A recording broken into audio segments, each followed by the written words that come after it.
Bienvenue dans cette nouvelle série numéro 2 de Hands-On. Ok. Aujourd'hui, on va aborder un sujet hyper intéressant avec deux invités de choix. Évolution et défis du recrutement, on va le nommer comme ça.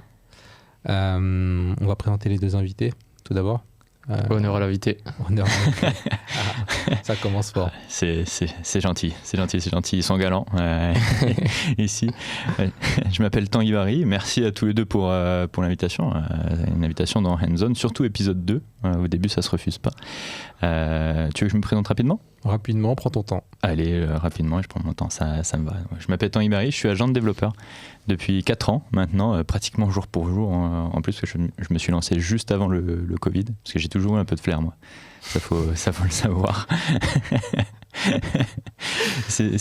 Un agent de développeur, c'est exactement comme un agent d'artiste ou un agent de sportif. Moi, j'ai 2 casquettes. J'ai accompagnement / coaching tout au long de la carrière de quelqu'un. Donc, c'est très variable en termes de période de temps et surtout de sujet. Et ensuite, et c'est la casquette principale, j'ai la casquette mercato. Il faut changer de job. Très bien, on va dresser le bilan de la situation actuelle. On va établir une liste de critères à retrouver dans le prochain job. À moi de contacter des entreprises ou de piloter un process de recrutement avec celles que je connais déjà, de faire en sorte que tout se passe bien et surtout de négocier le contrat. Remote, pas remote, salaire, pas salaire, mais ça, ce sont sûrement des sujets dont on va parler après. C'est énorme, ça t'est venu d'où un peu l'idée de l'agent ? C'est une bonne question. Juste avant d'être agent, j'ai passé un peu plus de 3 ans dans une boîte qui était une solution de sourcing. Donc je la vendais à des recruteurs, notamment à des recruteurs tech. Donc je me suis intéressé à ma cible, les recruteurs, et à leur cible, les tech. Et je me suis dit que le recrutement était fait à l'envers. C'est-à-dire qu'on partait systématiquement d'une entreprise qui avait plus une liste de courses qu'une liste de vrais besoins, finalement. Ça déshumanise beaucoup de choses et finalement les 3 parties, c'est-à-dire les techs, les recruteurs et les entreprises, n'en tirent pas vraiment parti. Parce que les techs n'aiment pas les recruteurs, clairement, ça on peut le dire. Les recruteurs qui sont là à la base pour faire de l'humain se morfondent dans leur métier. Franchement, le temps de vie d'un recruteur, c'est quoi ? C'est 4-5 ans à tout péter ? Je rectifie, les techs n'aiment pas certains recruteurs. Oui, pardon, c'est ce que je voulais dire. On était rap. C'est le tech qui parle. Et surveiller Tanguy. Non, mais c'est vrai, tu as raison pour la précision. Et la 3e partie, les entreprises, finalement, se plaignent de difficultés à recruter tous les ans. Donc, il n'y a rien qui est mieux, qui s'améliore. Je me suis dit, en fait, je vais juste retourner l'équation. Je vais me mettre du côté, en plus, de la ressource rare, ce qui n'est pas un mauvais plan en général en économie, et je vais m'occuper de gens, puis aller vers des entreprises. J'ai testé pendant 1 an la fameuse année Covid, et je me suis dit, mais attends, même pendant l'année Covid, ça a super bien marché, je continue. Et en plus, c'est hyper sympa, en tout cas humainement, et c'est important pour moi, je kiffe. Donc je me suis dit, vas-y, feu. C'est énorme parce que c'est quand même pas très intuitif d'aller du côté de celui qui paye pas. Pour proposer un service quand même, c'est intéressant et c'est osé quoi je trouve. Après c'est vers celui qui a, à ce moment-là t'es vers celui qui a de la valeur aussi. C'est celui qui paye pas mais celui qui a de la valeur. C'est un bon concept produit ça. Ouais. Cyril, je te laisse te pardon. Tour. Donc moi Cyril, ça fait maintenant un peu plus de 4 ans que Yield Studio est là. Donc moi j'ai cofondé avec James Yield Studio, un studio de conception et développement d'applications web et mobile. Donc t'imagines qu'on a pas mal de besoins tech et on a déjà été en contact dans le passé. Et puis avant, quelle carrière j'avais ? Je suis assez jeune parce que j'ai 26 ans. Avant j'étais en ESN chez Soprasteria. L'idée est un peu venue d'ici, je te cache pas. Du studio, beaucoup de projets un peu en tunnel, cycle en V comme on connaît, ou agile en tout cas, mais qui a un mot plutôt innovant pour ces ESN. Et c'était un peu un ras-le-bol de se dire ok, on bosse sur des produits qui n'ont pas d'impact quoi. Et elles n'ont pas d'impact mais pendant 2 ans, 3 ans, etc. Et là est née un peu l'idée de Yield Studio avec James. Ouais. Et vous connaissiez avant avec James ? Non, on se connaissait pas. James avait commencé de son côté l'aventure et puis on s'est rejoint un tout petit peu plus tard. Donc ça a été le coup de foudre. Ok. Et Mathieu ? Moi, je m'étais présenté la dernière fois, mais c'est la série 2, donc je vais recommencer. Donc moi, je suis développeur full stack, principalement JSTS et également d'autres langues. Je travaille actuellement chez Yield Studio depuis pas très longtemps, ça fait une petite année. Et puis voilà, je pense qu'on a fait un peu le tour. On prendra le temps de parler de moi plus tard. C'est vous qui m'intéressez là aujourd'hui là. Donc ce que je vous propose en premier temps, c'est qu'on fasse un petit état du marché. Déjà, c'est que l'objet du podcast, on l'a dit au départ, c'était évolution et défi du recrutement. Ouais. L'idée, c'est qu'on a deux profils vraiment très différents, mais avec des connivences fortes. Tanguy qui est du côté du recruteur et qui voit quand même, qui interagit avec beaucoup de sociétés. Enfin, pour dire énormément de sociétés, parce que qui ne connaît pas Tanguy Qui ne connaît pas Tanguy Vary. La flatterie. Et Cyril qui est pareil, qui a des besoins, qui est confronté en fait à cette problématique que beaucoup d'entreprises ont aujourd'hui, c'est de recruter des profils et surtout recruter des bons profils. Donc ce que je vous propose, on peut commencer par Tanguy, de se faire une petite synthèse de l'état du marché aujourd'hui, et on peut se faire genre sur une petite rétro depuis sortie Covid jusqu'à aujourd'hui, comment ça a évolué, pourquoi ça a évolué comme ça selon toi, et puis on laissera Cyril rebondir dessus. Ouais, carrément. Ok.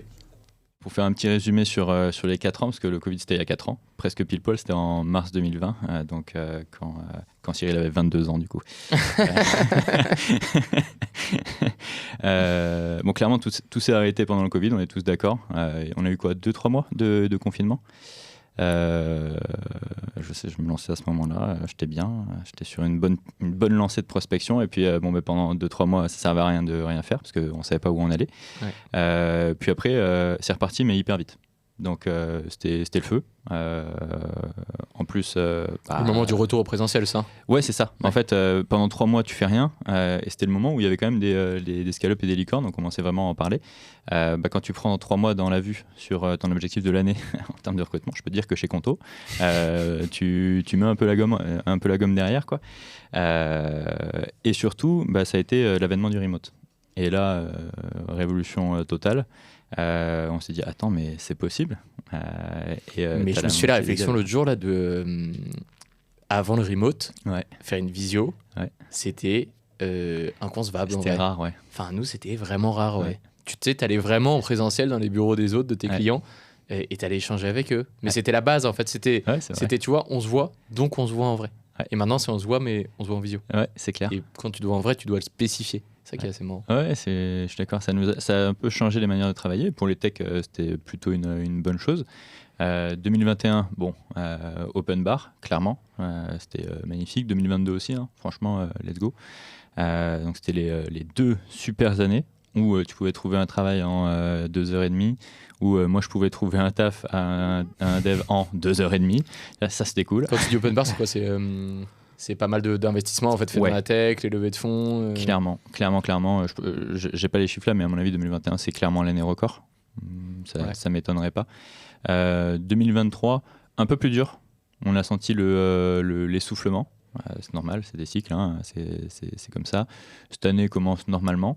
Je sais que ça a été un peu compliqué, surtout en 2023 pour un paquet de monde. Alors on a la polémique du retour au travail, etc., de certains licenciements. Compliqué pour les entreprises ou pour les devs ou les techs ou les biz, enfin là ça va être chercher du travail. T'as raison de me demander de préciser. Ça a été assez compliqué côté Presta, j'ai l'impression, parce que fatalement, je discute avec beaucoup de prestataires de recrutement.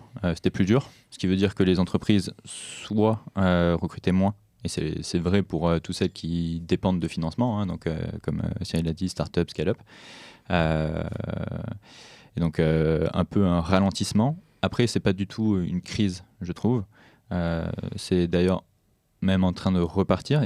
Il y a des demandes pour les profils tech, donc on va dire dev / opérationnel, entre guillemets. Il n'y a aucun jugement de valeur, hein, quand je dis opérationnel. Pour les managers, on est d'accord que c'est un peu l'hiver en ce moment. Cependant, la bonne nouvelle, c'est que les recrutements de dev sont là.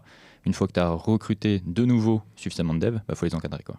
Mais c'est intéressant parce que ton discours, il vient contraster un peu ce qu'on peut voir sur la toile, où il y a souvent beaucoup d'articles, enfin il y a beaucoup d'articles très alarmistes sur le fait qu'il n'y a plus de recrutement, il n'y a plus de travail, tout est compliqué, tout est difficile. Et en fait, c'est intéressant d'avoir ton prisme qui est vraiment, toi, le prisme bas du terrain, parce que finalement, tu es directement interfacé avec les entreprises aujourd'hui qui recherchent. Et il n'y a pas meilleur thermomètre à mon avis. Ouais, Donc c'est hyper intéressant. Ouais, Ouais, après, mais c'est le mien. moi je le contrasterais bien un peu quand même. Aussi côté j'ai envie de te dire, Presta, ceux qui ont vraiment des recrutements à faire. Je sais pas, on a dû naître effectivement vers 2019. Ça a été, comme tu dis, des années assez belles au niveau de la tech. Nos concurrents ont commencé, tu vois, à sonner un peu l'alarme. J'ai envie de dire aux environs de début 2023. Comme tu disais, nous on l'a pas trop ressenti. Et c'est là, tu vois, fin 2023, on s'est dit, ouais, ok, il y a moins de demandes. En tout cas chez nos clients en fait, qui ont besoin soit de profil tech, tu vois, en renfort d'équipe, ou product ou design, ou vraiment des projets applicatifs. Et là, on le subit. Tu vois, on le subit parce que effectivement, tu as beaucoup moins de financement derrière, c'est moins l'argent qui est distribué, tu vois, vraiment par toutes les fenêtres. Ouais, c'est clair. L'argent est plus mesuré dans son investissement. Et effectivement, c'est là où on dit qu'on a une vraie crise, c'est qu'aujourd'hui, dans notre marché, tu as beaucoup de licenciements, mine de rien, dans le marché vraiment prestat de service au niveau tech, en tout cas dans nos concurrents directs. Et ça, c'est du jamais vu. Là où avant, tu faisais une croissance, et nous, on a fait 140% pendant 2 ans. Et maintenant, on prévoit, tu vois, une année un peu... une année tranquillou, où on stabilise tout, etc. Donc voilà, je vais un peu nuancer quand même en disant, nous, on vit pas nos meilleurs moments en tant qu'agence, grossièrement, et on essaye de résister. Et justement de passer un peu cette crise, quoi. Et la route cause de ce manque de financement, elle est due à quoi pour toi? Est-ce qu'on a identifié, est-ce que vous avez identifié, tu as identifié en fait la route cause de ce ralentissement? Ouais, c'est intéressant ce que tu dis. Moi, je pense qu'on était pas mal axé avant, tu vois, sur tout ce qui était startup scale-up. Forcément, c'est là où il y avait de l'argent. Tu sais, c'était des profils un peu identiques à toi, donc tu pouvais très facilement te comprendre. Et puis, quand il y a eu moins d'investissement de ce côté-là, on a tous fait le mirage en même temps, mais c'est assez marrant à voir. On est vraiment, je pense, on est 6-7 dans le même domaine. On pivote tous ensemble, quoi. Donc c'est hyper drôle à voir. T'en as un qui met un truc sur son site, paf, tout le monde prend le même positionnement. Et donc on a eu un positionnement, on s'est dit ok, startup scale-up, on se fait lâcher trop vite. Les mecs, ils n'ont pas les financements, en fait, du coup ils arrêtent. On va vers des clients un peu plus stables. Okay, donc on va vers les PME, les ETI, et puis les grands comptes, mais les grands comptes, je les mets un peu à part, j'expliquerai pourquoi. Et les PME, ETI, en fait, le truc, c'est qu'il faut vraiment les éduquer à une culture du product. Voilà, c'est un peu compliqué d'aller leur dire ok, vous avez toujours vécu comme ça a bien fonctionné. Maintenant, nous, ce qu'on vous dit, c'est que ça va pas bien fonctionner si vous implémentez pas la tech dans vos process, vous optimisez pas la chose. Donc, effectivement, maintenant, appelez-nous. Et c'est un peu ce virage dans lequel on a un peu de mal à se dire ok, comment vraiment on insinue une vraie culture tech ou product à ces boîtes-là, tu vois. Ouais, ça je suis d'accord. Pour le coup, la culture tech / produit, on en reparlera je pense aussi, mais le produit étant la finalité de la tech dans bien des cas, je pense que c'est un des enjeux majeurs du recrutement pour cette typologie de boîte qui a plus la culture du process plus que la culture du résultat finalement. C'est pas en fait, en général dans les startups scale-up, l'objectif, le pourquoi va venir définir le comment on le fait, tu vois, comment on y va. Alors que là, c'est plutôt l'inverse, c'est le comment on fait qui vient occulter le pourquoi finalement, tu vois. Ce qui est important, c'est de suivre le process, faire comme il faut, tu vois. Et si ça marche pas, au pire, on a fait comme il fallait, tu vois. C'est plutôt ça. Et en fait, pour revenir même à ta question, Mathieu, c'est, je pense que en plus, tu n'as pas des budgets souvent en novembre. Celle-là, nous, c'est la plus redoutée. C'est novembre, tu laisses ton téléphone de côté et tu dis ok, ne pas déranger. Et pendant 1 mois, pas pendant une soirée, tu vois. Et donc ça, la batte des budgets, elle est jamais très drôle parce que tu te dis merde, on s'est un peu envolé dans les dépenses tech, ça va vite là-dedans. Donc ça, c'est pas la plus drôle pour nous. Et puis, mine de rien, après, tu repars un peu frileux. T'as ton budget, tu sais qu'il peut être augmenté, mais tu repars frileux. Parce que, mine de rien, se lancer sur un projet tech, c'est pas 1 mois, tu vois, où tu vas mettre un rédacteur SEO, etc. C'est en fait un projet sur plusieurs années, certes en itératif, mais en fait, avant d'attendre le résultat escompté, d'ailleurs, je sais pas s'il y en a beaucoup qui attendent vraiment le résultat qu'ils auraient vraiment adoré avoir, en fait, c'est plusieurs années. Donc, c'est vrai que lancer un projet tech, t'es frileux, et puis souvent, c'est les mêmes périodes, c'est des cycles, hein, t'en parlais tout à l'heure de cycles. Là, donc novembre, décembre, ça se calme un peu, janvier, c'est très calme, début février, tu recommences à avoir un peu de demande, puis mars, ça commence à se restabiliser, tu vois. Ok. Quand j'entends tout ça, je me dis qu'en fait, l'enjeu, aujourd'hui, il y a des enjeux financiers qui sont quand même beaucoup moins enfin, on est dans un environnement financier beaucoup moins confortable qu'il y a 2 ans. Donc, on est encore beaucoup plus attentif sur les recrutements qu'on fait. Genre un recrutement raté aujourd'hui, c'est un recrutement qui nous coûte beaucoup plus qu'il y a 2 ans, finalement. Enfin, qui a beaucoup plus de conséquences, qui nous coûte peut-être autant, mais qui a beaucoup plus de conséquences potentiellement. Il y a 2 recrutements ratés, ça peut être lourd de conséquences. Aujourd'hui, j'avais peut-être une question peut-être un peu plus technique aujourd'hui sur les défis du recrutement. Ça serait un peu... aujourd'hui, quand on regarde le marché et les méthodes de recrutement, je switch un peu de sujet, mais ça reste corrélé. Est-ce que Tanguy, tu pourrais nous donner un peu ton avis ou une analyse des problèmes auxquels les entreprises sont confrontées lors de la phase de recrutement? Mais vraiment cette phase-là, en fait, entre le moment où je détermine que j'ai besoin d'un profil et le moment où je vais atteindre ce profil-là. Ok. On reviendra après sur la phase de comment, peut-être la partie rétention, si jamais on a choisi le profil, mais... Ouais, c'est clair. C'est clair, non, mais sans problème. Faut savoir... Alors, évidemment, la petite parenthèse avant qu'on rentre dans le vif du sujet, chaque recrutement dépend du contexte de l'entreprise. Donc, ce que je vais dire n'est pas parole d'évangile pour tout le monde, tu vois, évidemment. Hein. Ouais. Par contre, tes précautions, c'est bien. Ouais, c'est important. Par contre, ce qui est sûr, c'est que dans un recrutement, il y a plusieurs étapes. Depuis, OK, j'identifie et je définis mon besoin, jusqu'à j'onboard là où les personnes. Je pense qu'on en néglige une immense partie de ces étapes. Parce que très souvent, on se focalise sur acquérir le candidat ou la candidate. Donc, soit je mets mon annonce, je chasse surtout, et faire passer les entretiens. Voilà. C'est en gros dans la tête de tout le monde.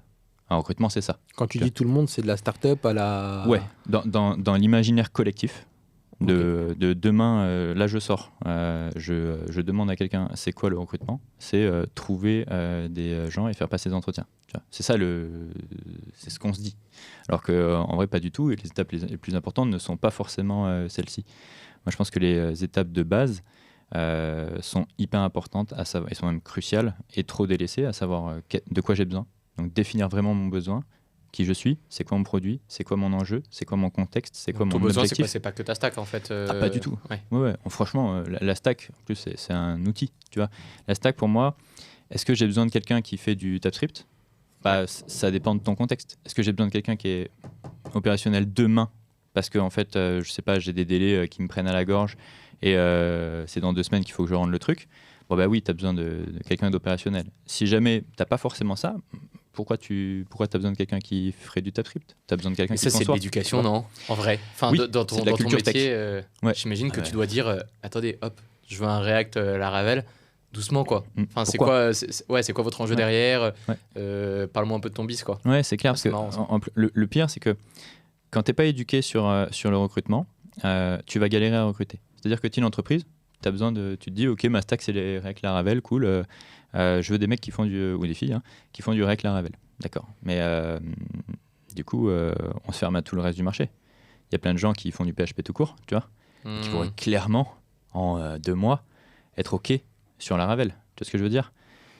Et ça, c'est en plus, pour eux, c'est hyper sympa. Tu vois, parce que si ça se trouve, ils font pas de Laravel, tu vas leur apporter quelque chose en plus des autres entreprises. Et ça, c'est la deuxième étape. Après avoir défini ton besoin à toi, donc le profil qu'il te faut, tu vas définir ce que tu lui apportes, ce qu'on appelle la proposition de valeur candidat. Et ça, pour moi, c'est central. Et c'est l'étape qu'on ne me demande jamais, tu vois. Ou si j'en parle pas, on me dira jamais est-ce que nous, notre boîte apporte au candidat. C'est ça en fait, tu vois. On parle toujours du besoin mais pas forcément de ce qu'on peut apporter en fait à un potentiel candidat. Je suis obligé de poser la question, mais en fait tes techs là, qu'est-ce qu'ils aiment chez toi Mais est-ce qu'ils le reçoivent bien ? Est-ce qu'ils pensent que c'est légitime où ils se disent déjà c'est bien, je le recrute, il devrait être content. Déjà je le paye. Ouais. Alors ça existe encore, mais c'est très très comment dire, c'est de moins en moins le cas. Ou alors c'est pas les boîtes avec lesquelles je discute et c'est pas les boîtes qui vont réussir. Clairement aujourd'hui, si tu te dis le tech, franchement je le paye, je lui trouve un taf, il est content avec son salaire. Bon en fait il va partir dans 1 an, super, je vais devoir rechercher, ça m'aura coûté de l'argent, super, et tu construis jamais. Mais honnêtement, moi je me souviens des tout débuts, je sais pas, ça devait être en 2021, Et James regarde un peu ce qui se fait à côté, tu vois. On voit, bon, bah, ok, les stacks, c'est plutôt allez, React Laravel, React Node. Bon, bah, le premier recrutement que je fais, hein, moi, je contacte un recruteur, je lui fais une fois un React Node. Hein. Je dis, non, mais tu vois, je dis rien de plus. Et effectivement, on était deux, on cherche notre premier salarié. Qu'est-ce que je lui apporte? Ouais, franchement, au début, je pense rien. Alors, si, in fine, si tu cherches un peu, si tu construis ta culture, mais tu vois, je pense que ma marque employeur, ma proposition de valeur employée, on l'a construit quand on a fait notre vitrine Welcome. Ouais. C'est intéressant ce que tu dis, tu vois, mais en même temps, moi, je me sens un peu coupable. Je me dis, je suis passé par là. Non, mais c'est normal, tu vois. C'est hyper intéressant d'avoir un founder qui te dit ça. Ouais. Parce que ça montre aussi que on peut avoir une boîte qui réussit, mais pas avoir posé les bases dès le départ, tu vois, et les construire au fur et à mesure. Et c'est pas grave, franchement, c'est encore mieux, surtout dans le cas de Yield, où vous avez co-construit. Finalement, déjà, vous étiez 2 co-founders, et après, vous avez co-construit avec vos premiers salariés. Voilà, ça, c'est parfait, c'est ce qu'il faut faire, de toute façon, parce qu'après, la boîte te dépasse, en général. Mais la question numéro 1 à poser en entretien, à mon sens, quand tu es une entreprise, que tu t'interviews un tech, c'est pas, OK, est-ce que tu t'es renseigné sur la boîte et tout? Bien sûr, ça, tu vas le poser, tu vas le découvrir. Mais c'est qu'est-ce que tu as envie de faire, en fait?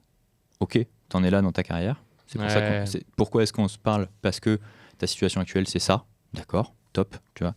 Maintenant, qu'est-ce que tu as envie de faire dans ta vie, en fait, tu vois? Et derrière, c'est d'aller gratter un petit peu pour identifier les leviers de motivation de cette personne, tu vois. C'est ça, on le demande jamais à un cabinet de recrutement, par exemple. Quels sont les leviers de motivation de cette personne? On va essayer de payer des tests qui valent ce qu'ils valent, d'ailleurs. C'est intéressant, on va y venir. Pour derrière savoir si cette personne elle a telle psychologie, etc. Mais en vrai, demande-lui, tu vois. Mais ça, on le fait jamais. On s'intéresse pas suffisamment aux gens. Ça, c'est parce que les techs, ils parlent pas, ça. Ouais, c'est ça. Non, mais tu sais que c'est dramatique, ça, parce qu'en plus, ça fait partie de la culture tech générale. Ouais. Mais même des recruteurs qui étaient, entre guillemets, des recruteurs tech, au début, quand je leur ai expliqué ma démarche d'agent, tu vois, ils m'ont dit, attends, mais je comprends pas, t'arrives à les faire parler, les techs? Bah ouais, enfin, c'est des gens normaux, tu vois. Mais c'est intéressant. Je vais rebondir sur ça et je vais me tourner vers Cyril. Toi, en tant que founder, est-ce que le test technique, finalement, où est-ce que tu le situes? Est-ce que c'est important pour toi? Est-ce que c'est indispensable? Qu'est-ce que tu vas mettre en avant aujourd'hui? On avance un peu dans le process, là, dans la deuxième, on va dire, step 2. Qu'est-ce qui est important pour toi aujourd'hui chez un profil? Qu'est-ce qui va faire la différence, en fait? Tu veux dire, la Tanguy, en gros, il m'a un peu éduqué, il m'a dit, OK, quelle est ta proposition de valeur candidat? Il m'a trouvé quelqu'un, et là, j'arrive en entretien, et je me dis, bon, OK, qu'est-ce que je vais lui raconter, quoi? Qu'est-ce que tu vas lui raconter? Mais est-ce que pour toi, le test technique, tout simplement, c'est quelque chose d'important? Est-ce qu'il doit prouver via un test technique? Est-ce que peut-être tu as une autre vision du test technique et c'est pas forcément prouver quelque chose, mais tu arrives à le légitimer d'une manière différente? Ouais, je vois. Est-ce que la personnalité, et quel type de personnalité aujourd'hui tu souhaites avoir? Qu'est-ce que tu vas privilégier, en fait, comme type de skills? Ouais, c'est intéressant. Et d'ailleurs, on a eu le débat il y a pas longtemps en séminaire. En fait, je pense que j'ai aussi une casquette différente. Pour moi, tu as 2 founders quand même. Tu as celui qui a la casquette tech et celui qui a la casquette non tech, mine de rien. Parce que moi, ce qui va me parler sur la qualité d'un profil, au-delà du fit humain que je vais avoir, bah, mine de rien, c'est quand même le résultat du test technique. Et mine de rien, je suis très factuel. Bah, effectivement, si le gars il a un bon test, il a un bon test, tu vois. Et là, on peut discuter. Et effectivement, s'il a un mauvais test, il ne faut pas s'arrêter là. Ça, j'en suis conscient, tu vois. Mais mine de rien, de façon très factuelle, il a un mauvais test. Bon, déjà, on part mal. Maintenant, où est-ce qu'on peut aller l'amener et où est-ce qu'on peut le faire évoluer? Et ça, je pense que, bah, mine de rien, un bout de papier, ça n'a jamais défini une personne. Donc, tu laisses une petite opportunité après, tu discutes, tu échanges. Mais tu vois, ça en tant que non-tech, je ne peux pas le faire de toute manière. Donc, c'est vrai que pour nous, ça fait un peu une cape d'invisibilité autour de cet aspect-là des compétences pures et dures opérationnelles du tech. Ouais. Je pense que le test technique, c'est pas une mauvaise chose en soi. Parce qu'en fait, c'est comme c'est évaluation. Tu veux dire que tu es pour le test technique? Bah, t'es pas tech, toi non plus, Tanguy? Non, pas du tout. Moi, j'ai pas d'avis, moi. Enfin, j'ai jamais ouvert un IDE de ma vie, donc je donne mon avis comme ça. C'est quoi un IDE?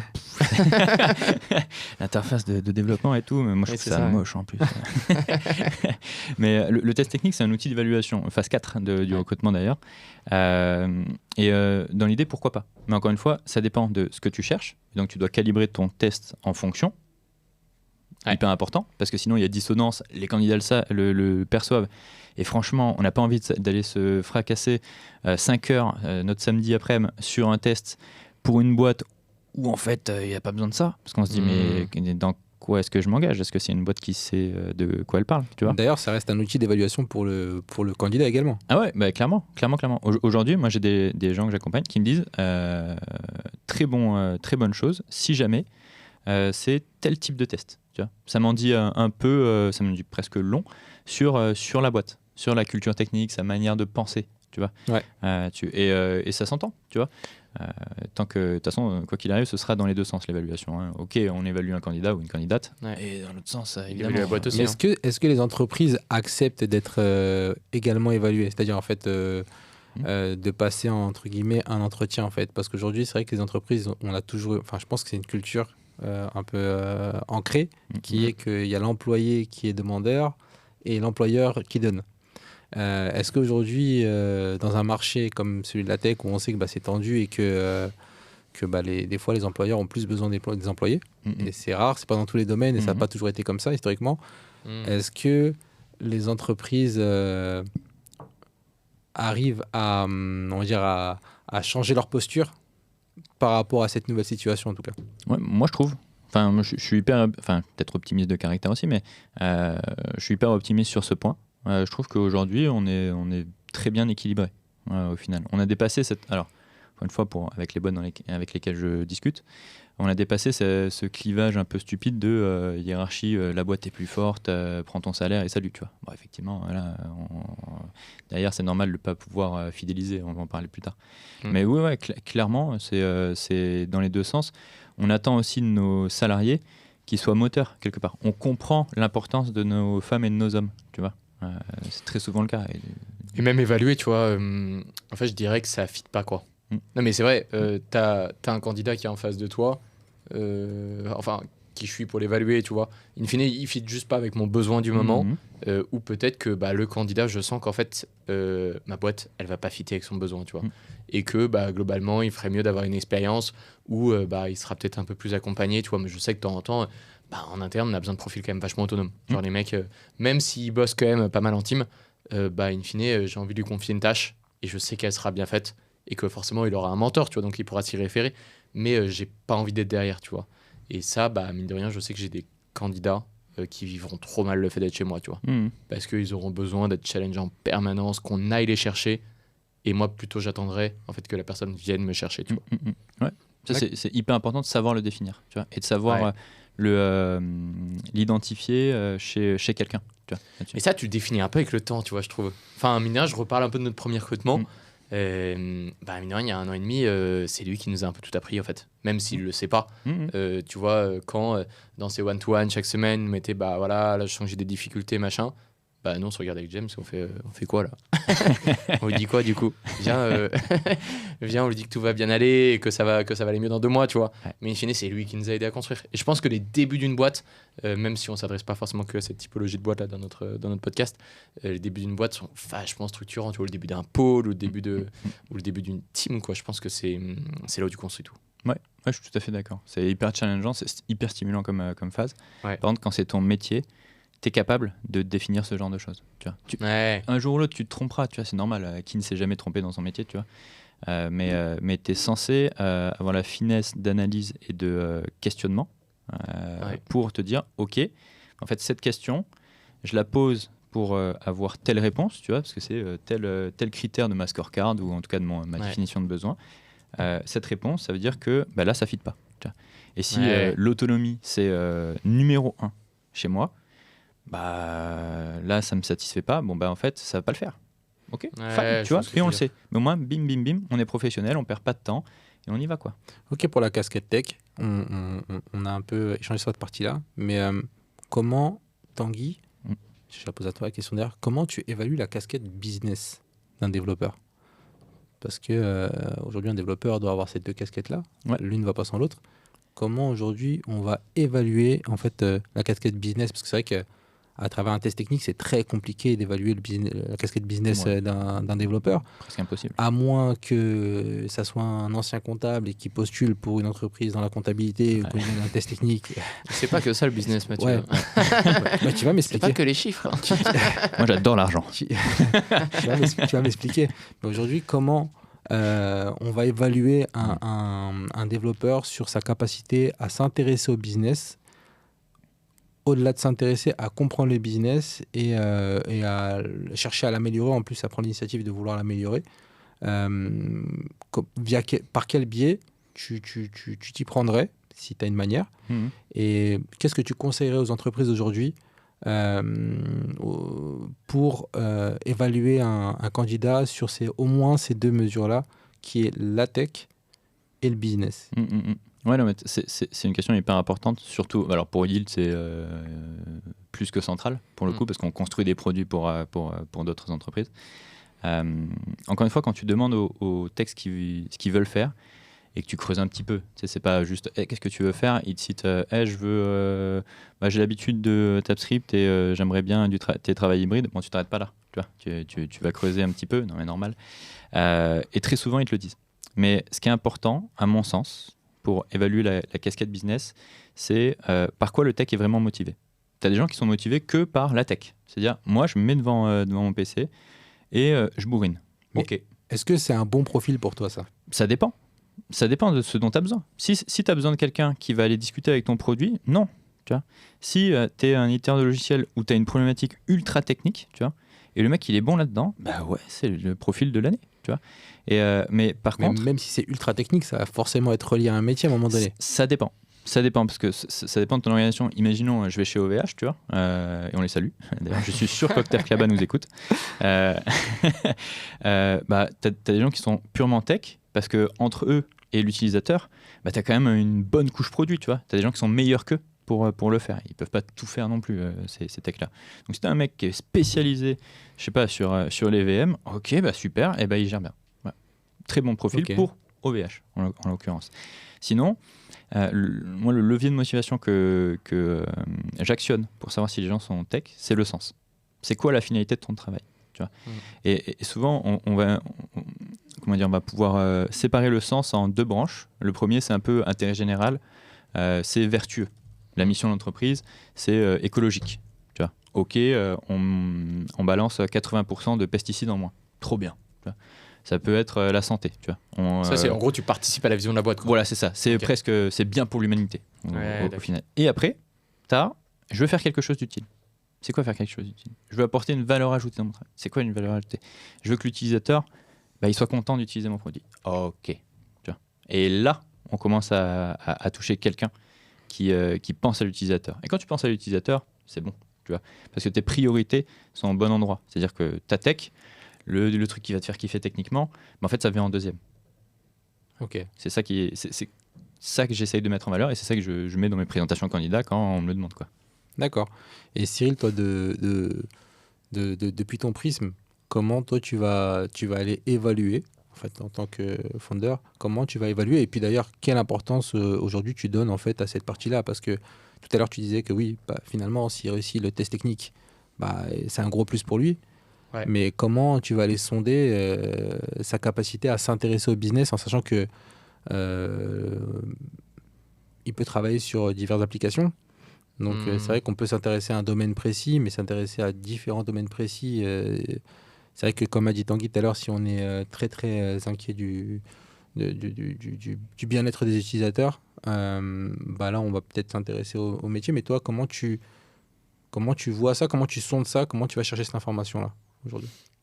Je dirais déjà par rapport à ça, là, ce que vous défendez, genre l'impact business, pour moi, c'est juste l'essentiel. Enfin, c'est l'essentiel, c'est dans notre mission. Hein. Nous, notre mission, elle est construite là-dessus. Elle est de dire, OK, on utilise la tech pour créer des produits qui ont l'impact utilisateur et in fine business. Tu vois, ça, c'est vraiment... quand un client vient me voir, je lui dis, moi, en fait, s'il n'y a pas d'impact business, je ne fais pas et je ne serai pas bon là-dedans.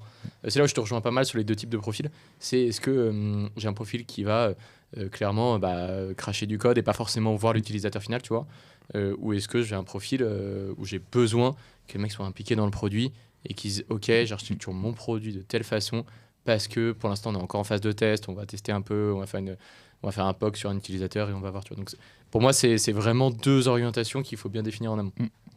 Et pour moi, la vision business, elle est juste hyper importante dans nos métiers.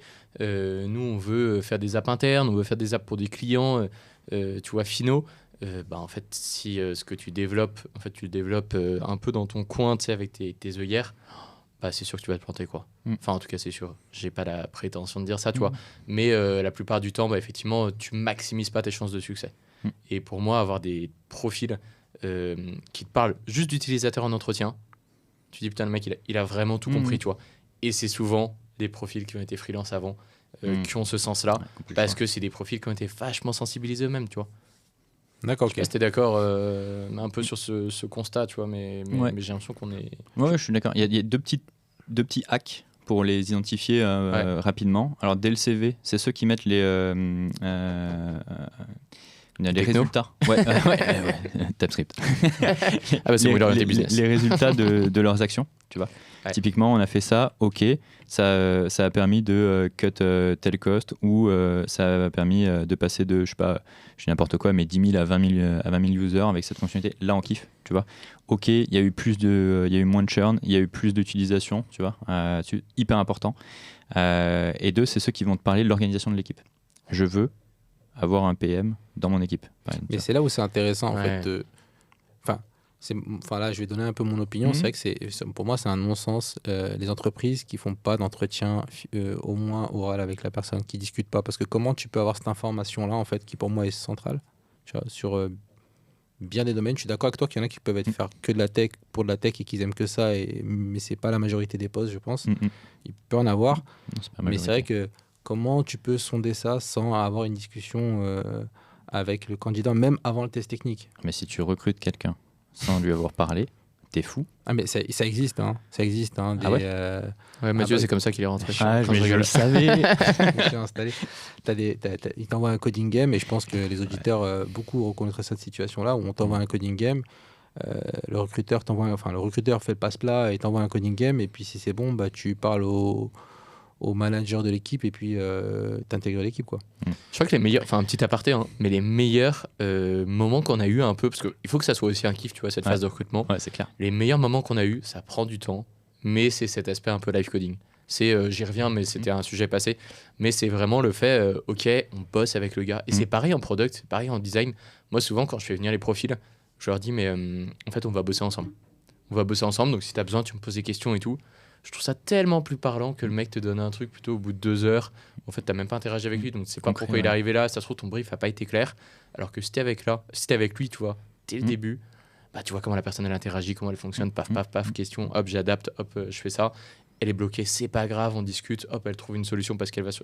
En fait, c'est hyper intéressant. C'est la démarche, tu vois, c'est la méthode, je pense, qui est hyper pertinente là-dedans. Enfin, désolé, je faisais une petite aparté, mais Non, mais c'est vrai. c'est quand même important, je trouve, tu vois. 100% d'accord, parce qu'il n'y a pas meilleur moyen pour avoir du feedback réel, concret. Surtout où on sait qu'aujourd'hui, avec toutes les technologies IA, on peut cheater des tests techniques. On peut payer des personnes pour faire passer des tests techniques. Ça se fait. Il y a des personnes qui payent des personnes pour faire passer leurs tests techniques. Il n'y a pas plus rapide comme feedback loop de pouvoir interagir, discuter directement avec les profils. Mais ça prend du temps. En vrai, Ça prend du temps, mais l'investissement, il en vaut la peine, parce que tu peux poursuivre ou arrêter des processus et réduire aussi la possibilité de fail un recrutement qui peut coûter Après, beaucoup plus cher ouais. que le temps investi dedans. je pense que c'est marrant en tant que recruteur de se dire, ok, quelle chance, quel temps jaloux, et du coup, quelle probabilité j'ai de me foirer.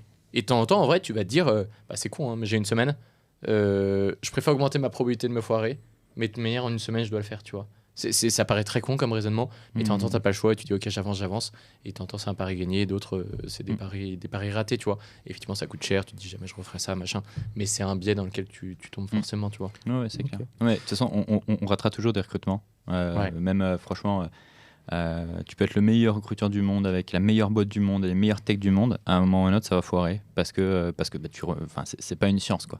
Le recrutement. Ou alors c'est une science molle. Tu choisis science molle, art dur, on s'en fout. Mais c'est pas une science, c'est sûr. Tu vois, c'est pas des maths.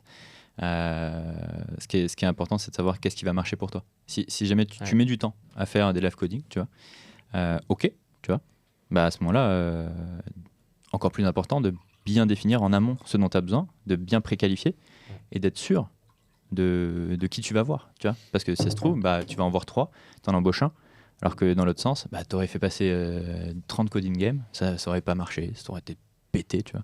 Normal, bah, si tu veux être meilleur, fais de la qualité Et donc, sois bon sur ce que tu cherches. Arrêtez les coding games, c'est le moment de le dire. Arrêtez les coding games. Ouais, attends, ils sont à Montpellier, je peux pas dire ça. Ils sont à côté de chez moi. On va partir sur une phase aussi importante, enfin autant importante. On va commencer peut-être par Cyril cette fois-ci. Tiens, la rétention du personnel. Ok, on a trouvé notre super dev, notre super product, notre super employé. Ouais. Aujourd'hui, quand on parlait de valeur employeur, ce que tu disais tout à l'heure, c'est ça. Aujourd'hui, est-ce que tu peux nous donner ta vision par rapport à ça? Aujourd'hui, quelle place ça a dans l'entreprise? Déjà, quelle place ça a dans l'entreprise? Est-ce qu'il y a une stratégie autour de ça? Est-ce que c'est réfléchi? Tu en as parlé un petit peu tout à l'heure, donc ça nous laisse un peu deviner aussi un peu la réponse. Mais est-ce que tu peux développer? Ouais. Et, je vais te dire, je sais pas si c'est pertinent, mais je pense que ta rétention, elle commence dès le premier jour. Enfin, c'est con, mais en fait, et encore une fois, hein, je me suis rétamé là-dessus hein, dans les premiers recrutements. Mais en fait, si tu fais pas un bon onboarding, ton gars, il va pas bien. Alors je dis ton gars, désolé, dans un secteur où il y a quand même plus de garçons que de filles, on aimerait que ça soit un peu différent. Et, en fait, je trouve que ton profil n'aura pas envie de rester. Il n'aura pas eu un bon aperçu de la boîte. Et en fait, dès le début, il va pas se dire, ok, la mission de la boîte, j'ai envie de la porter tous les jours, tu vois. Et ça, mine de rien, ça paraît très bateau, ça paraît très parole de founder, mais en fait, je m'en suis rendu compte un peu grâce à notre team. Mais je me dis, en fait, chaque personne qui est chez nous, elle a vraiment cette ambition de porter la mission de la boîte. Et ça, mine de rien, je pense que c'est un argument de rétention de dingue. Tu disais tout à l'heure, moi je recrute un profil parce que effectivement, il va vouloir avoir un meilleur impact écologique grâce à ma boîte. Ouais. Bah en fait, in fine, c'est la mission qui porte, tu vois. Et donc ça, pour le coup, c'est la première étape. L'onboarding, que la personne soit hyper sensible à ta mission, même si elle est censée l'être effectivement en amont. Et puis, bah, lui donner l'impression qu'on l'accompagne, on la forme et on est là pour elle, tu vois. Et si tu lui donnes cette impression le premier jour, sois sûr que le 2e mois, 3e mois, 4e mois, quand ça ira mal, elle viendra te chercher. Parce que tu lui auras procuré déjà un peu ce sentiment au début de transparence, de « ok, je suis là pour toi, mais vraiment, tu vois, et concrètement ». Donc ça, pour moi, c'est un peu le premier aspect de la rétention qu'on peut avoir. Le deuxième aspect, c'est « ok, on passe 1 an, en fait, maintenant, les profils ils vont commencer à être démarchés. Je sais pas trop comment. Moi, je suis pas trop du côté recruteur. Bon, aussi, j'ai démarché un peu chez des concurrents, je l'avoue, mais mine de rien, c'est vrai que je vois un profil qui a un peu moins d'1 an et 2 mois. Je me dis, il va vouloir rester encore. Tu vois. Mais peut-être plus d'1 an, tu te dis, Mathieu, il est bien placé là, il faut les chasser là. Plus d'1 an, tu te dis, ok, là, je peux commencer à avoir mes chances. Et donc là, il y a un vrai enjeu pour nous. Comment je garde mes profils qui sont dans ce cas-là. Et je pense que tu as le salaire, mine de rien.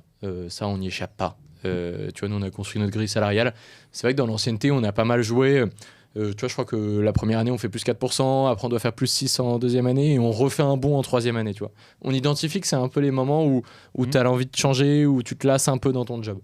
Donc ça, je pense que c'est le premier élément. Et puis, le fait que chaque personne chez toi ait des objectifs très clairs à chaque fois. Ouais, et ça, pour moi, une personne, sur son taf, si elle sait pas où elle va dans 3 mois, même si elle sait pas où elle va, tu vois, dans 1 mois, en termes de progression, bah en fait c'est perdu. C'est perdu et même moi, tu vois, je sais pas, je me dis bah ok, le mois prochain, pour ma casquette un peu commerciale, je sais que j'ai envie d'avoir signé les 150K, tu vois. Ok, bah en fait je veux les signer et si je les signe pas, pourquoi? Je me remets en question et c'est le challenge que tu te mets, que ton manager peut te mettre avec toi, tu vois. Mais pour moi c'est un peu les 2 grands aspects. Alors j'en oublie sûrement certains que tu vas compléter, hein, mais c'est les 2 grands premiers aspects que je vois. Ok, mais on va laisser Tanguy aussi donner sa vision par rapport à cette partie rétention. Et après, je propose à ce que Cyril, tu puisses nous expliquer un peu la proposition de valeur que Yield propose, tout simplement. Et j'aurais aimé que Tanguy la challenge. Donne un peu sa vision, clairement. Et, ça va faire mal. Ouais, ça va faire mal. Sortez les gants de boxe. Mais est-ce que déjà en premier temps, tu peux nous donner déjà ton point de vue sur la rétention aujourd'hui, sur quoi, peut-être un peu orienter un peu la question, c'est au lieu de dire c'est quoi la bonne manière, c'est plutôt les entreprises aujourd'hui dans quoi elles pêchent.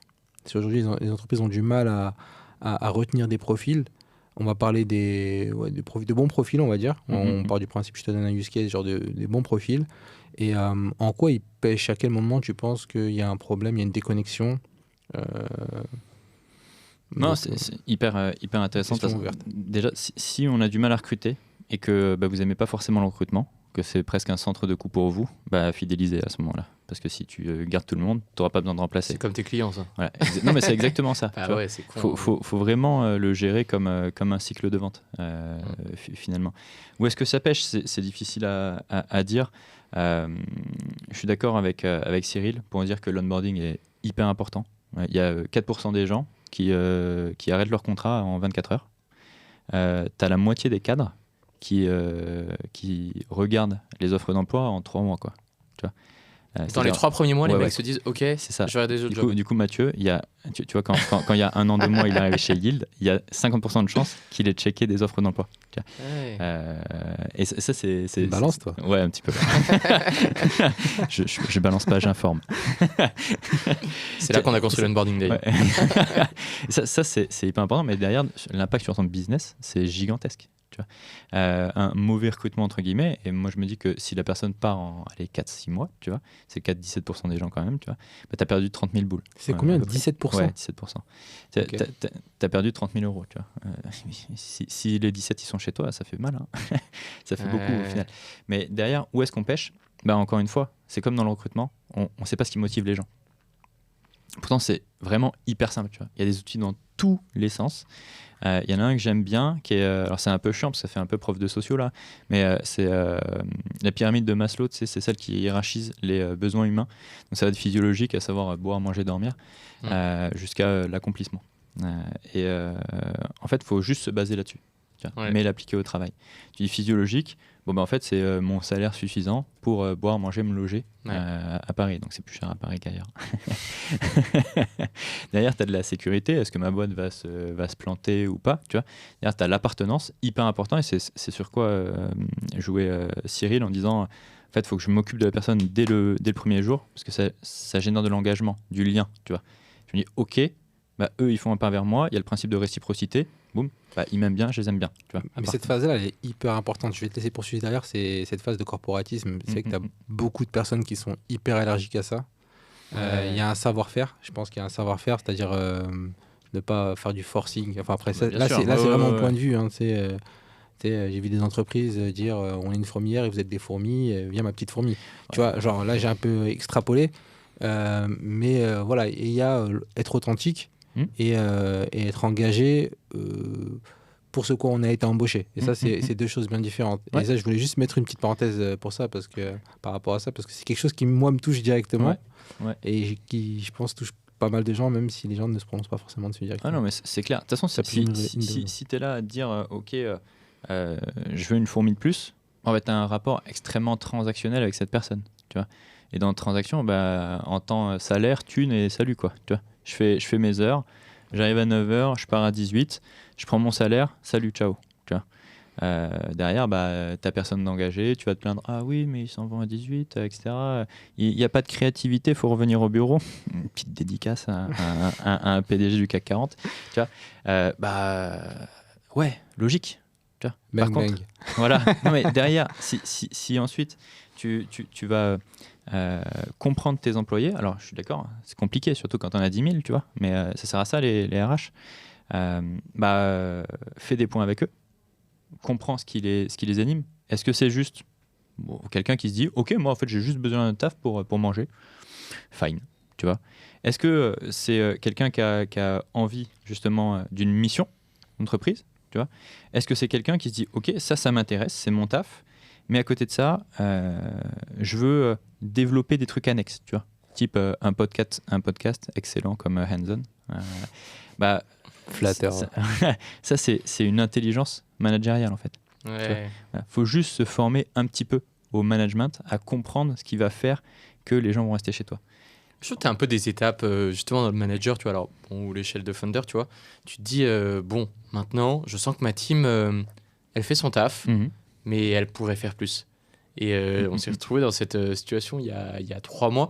On s'est dit, ok, genre la boîte, elle est super, on fait tout trop bien. Mais maintenant, dans les one-to-one, dans les échanges trimestriels, on voit que les gens ils disent, on est bien, mais on pourrait faire plus. Et on se dit, mais... Enfin, c'est-à-dire, c'est à vous de le faire, tu vois. Et là, on s'est dit, OK, on va développer un peu ce que tu disais, et ça qui me fait rebondir, c'est cette culture de l'intrapreneuriat, tu vois. Alors, ça peut être soit, effectivement, de se dire, OK, mais je lui donne l'opportunité d'aller tester un peu son concept, tu sais, de manière locale ou autre, ou le mec, je lui dis, t'es leader d'un sujet, comment elle profite à la boîte? OK, d'accord, bah va tester, t'as ton autonomie, et puis bah ça investit la personne, en fait. Elle a l'impression d'avoir des vraies responsabilités, et que toi, tu lui fais une vraie confiance. Et ça, tu vois, tu fais bien de l'évoquer parce que je pense que c'est un sujet vraiment, vraiment crucial dans la rétention. Ouais, c'est clair. La confiance, tu vois, ça fait partie de la quatrième, du quatrième échelon de J'avais même pas pyramide. tes notes et j'ai prédit quoi. C'est clair. Et c'est l'estime de soi. Tu vois, et ça, c'est hyper important pour le coup. Je fais une petite parenthèse, ou en tout cas, je le précise, parce que souvent, on fait le procès d'intention au manager ou aux boîtes ou quoi. C'est super dur hein, comme taf. Ouais. Et le devoir d'une entreprise, c'est pas de te trouver des solutions toutes faites, tu vois, et te dire ah mais attends super, bah tiens fais ça, tu vas t'éclater. Non, c'est te donner l'environnement. Il y a une obligation de moyens plus que de résultats. Tu vois, c'est ok, t'es motivé par ça, bah à toi d'être un peu acteur de ta carrière aussi, tu vois, parce qu'on n'est pas tes parents.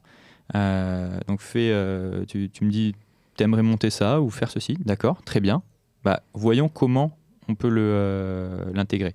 Mais je vais pas le faire pour toi. Après, mais à combien il y a combien d'entreprises qui te permettent d'avoir genre simplement un peu de temps dans la semaine pour faire de la veille, ou pas forcément, faire de la veille, je suis pas forcément pour, parce que à titre personnel, je pense que ça devrait être quelque chose qui devrait être une routine un peu plus, tu vois, ça devrait être pendant et plus hors. de temps perso quoi. Ouais, plus de temps perso, parce que c'est quelque chose qui te concerne et c'est une valeur propre. Mais à partir du moment où ça apporte de la valeur à l'entreprise, je pense qu'il y a un million de manières de faire de la veille ou de faire des actions pour que l'employé en dégage une certaine valeur aussi. Je pense que c'est hyper important. Mais après, il n'y a pas beaucoup d'entreprises, enfin après selon mon échelle, et je pense que j'ai vu beaucoup moins d'entreprises que toi Tanguy, de ce que j'ai vu, qui permettent ou qui ont cette croyance de ok, je vais te donner du temps, je vais te donner un scope, une certaine liberté. C'est triste de dire liberté, parce qu'on devrait tous l'avoir par défaut déjà, pour faire des actions, et si ça marche pas, bah c'est ok, si ça marche, bah c'est bingo en vérité. Clairement. Il y en a très peu. Ouais, c'est vrai. Après, encore une fois, je suis optimiste parce que la culture tech se développe un petit peu dans nos entreprises, et les techs ont ce genre de demande, par exemple, comme faire de la veille. Encore une fois, c'est très difficile de mettre des choses en place au cas par cas. Ça, c'est vraiment le management pur, tu vois, de ton équipe qui est hyper importante. Derrière, en tant qu'entreprise, tu es capable d'identifier les leviers de motivation principaux, tu vois, c'est les petits Google Forms annuels où qu'est-ce que vous aimeriez en plus, ou est-ce que ça c'est bien, est-ce que si c'est mal, tu vois, ce genre de choses, tu peux creuser dessus pour apporter des solutions ou au moins des pistes à des leviers de motivation qui sont beaucoup partagés par tes salariés en général, pour essayer de faire un peu plus de tirs groupés. Et moi, je comprends aussi, en vrai, que les boîtes aient du mal. Moi, je bataille un peu contre ça, mais je comprends qu'on ait du mal en fait à trouver du temps, tu vois, parce que mine de rien, nous qui faisons de la presta de service, bah mine de rien, une journée d'une personne chez nous, c'est 750 €, 800, etc. Bah en fait, notre renta, elle est calculée là-dessus. Absolument. Donc en fait, il faut qu'in fine, ton action soit rentable. Pas forcément rentable, c'est-à-dire que tu as du cash qui rentre, mais qu'elle soit rentable au niveau de la rétention, ou qu'elle soit rentable au niveau du business. Et si jamais tu arrives à capter ce KPI, tu vois, c'est intéressant. Et tu dis, ok, je suis capable d'aller donner du temps. Maintenant, tout l'enjeu, c'est un peu comme quand tu lances une app, mine de rien, c'est de se dire, ok, la phase de test, le MVP, bah, peut-être que tu vas tester un peu ton concept, tu vas faire ta veille, etc., dans ton temps un peu off, ou tu vas tester de lancer ton podcast un peu dans ton temps off. Et puis, une fois qu'on aura l'attraction, qu'on commence à voir, tu vois, que là, on doit mettre un peu plus d'efforts parce qu'on a déjà des premières remontées, bah effectivement, là, tu vas aller mettre de l'argent, entre guillemets, donc donner du temps à tes salariés pour qu'ils puissent entreprendre ce genre de choses. Ouais, c'est clair. Donc, ok pour les initiatives, mais il faut que ça en vaille le coup, en fait. Bien sûr. Faut qu'on s'y retrouve, en fait. Ça doit pas être... Et là, je te rejoins totalement sur ce que tu as dit. Les employeurs, c'est pas papa, maman. Ah non, c'est clair. C'est pas gratuit. On est là pour faire du business aussi. Ouais, on est là pour générer du business. Et que, en fait, c'est pas un dû. C'est pas un dû. Après, peut-être que je vais faire bondir des personnes. mais prendre du temps sur son temps de travail pour faire de la veille ou faire des activités. Je dis des activités parce que ça peut être des activités pour certaines personnes. C'est pas indu, c'est prendre du temps pour faire du business. Si c'est de la valeur, après c'est toujours mieux quand c'est de la valeur aussi dégagée pour l'employé, mais il faut que ce soit de la valeur aussi dégagée pour l'entreprise. Après, toutes les entreprises ne se prêtent pas à ça. Et pour l'entreprise, je dis pas pour l'employeur. Enfin, mine de rien, je trouve que souvent on a tendance un peu à tu vois, mal placer les curseurs en mode est-ce que ce sera rentable pour mon employeur ? Enfin, non, en fait, je sais pas, moi je prends notre cas, on est from scratch, les premiers fonds qu'on a mis, c'est les nôtres. Mine de rien, aujourd'hui, je pense pas du tout qu'on soit les mieux payés, hein, très honnêtement. En fait, mine de rien, tout argent qu'on ne gagne pas, c'est de l'argent qu'on ne pourra pas forcément octroyer pour des augmentes, pour des machins. Donc, in fine, c'est un peu une même bulle dans laquelle on est tous. Et on se dit, OK, est-ce qu'il y a un intérêt à faire ça pour toute la boîte ? Et c'est l'échelle de l'entreprise, tu vois, qui est vraiment la référence pour moi. Alors, il y a des boîtes, c'est un peu différent forcément. Mais c'est pas est-ce que mon employeur il va accepter d'investir. Enfin non, c'est est-ce qu'ensemble on accepte d'investir dessus, quoi. Ouais, c'est clair, mais c'est cool parce qu'on touche du doigt un peu la complexité de la chose. Là, parce qu'on parlait de valeur candidat, il y a la valeur employé, et du coup il y a la valeur employeur. Et ça, pour le coup, c'est à toi, salarié, de la montrer. À un moment ou un autre, il faut être acteur de ta carrière, parce que sinon, qu'est-ce que tu veux faire ? Ouais, un beau slogan, ça, pour... Ouais, non, mais c'est vrai. C'est pas important, mais en plus, il y a toujours des manières de calculer pour une ESN ou en tout cas un prestat de service. C'est même plutôt facile parce que, OK, par exemple, on va lâcher, allez, disons que Mathieu a besoin de 3 jours par mois. OK. Et c'est vraiment du temps octroyé à autre chose qu'une mission. 3 fois 750 à peu près, top. Mais si Mathieu, grâce à ça, il reste un an et demi de plus, en fait, du coup, j'ai fait 1 an ou 1 an et demi fois 750 de plus. Tu vois, franchement, c'est les 2100 et quelques euros les mieux investis de ma vie, quoi. Tu vois ce que je veux dire ? Plus derrière, ça c'est juste la thune, hein. Mais peut-être que Mathieu, en fait, il va former d'autres gens, il va en inspirer d'autres et ainsi de suite, tu vois. Et ça, c'est un peu intangible, c'est du temps long.